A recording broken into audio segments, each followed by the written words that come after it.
101 Famous Poems.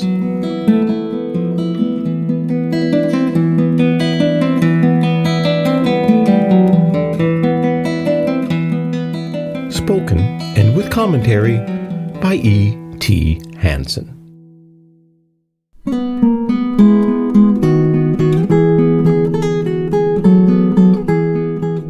The Snowstorm by Ralph Waldo Emerson.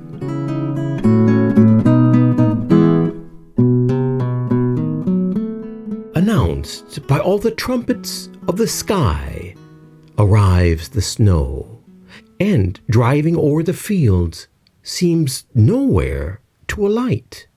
The whited air hides hills and woods, the river and the heaven, and veils the farmhouse at the garden's end. The sled and traveler stopped, the courier's feet delayed, all friends shut out. The housemates sit around the radiant fireplace, enclosed in a tumultuous privacy of storm.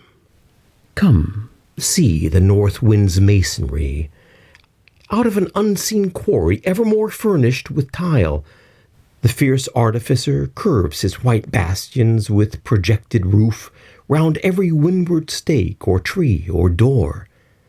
Speeding the myriad-handed, his wild work so fanciful, so savage, naught cares he for number or proportion. Mockingly on coop or kennel he hangs Parian wreaths. A swan-like form invests the hidden thorn, fills up the farmer's lane from wall to wall. Maugre the farmer's sighs, and at the gate a tapering turret overtops the work.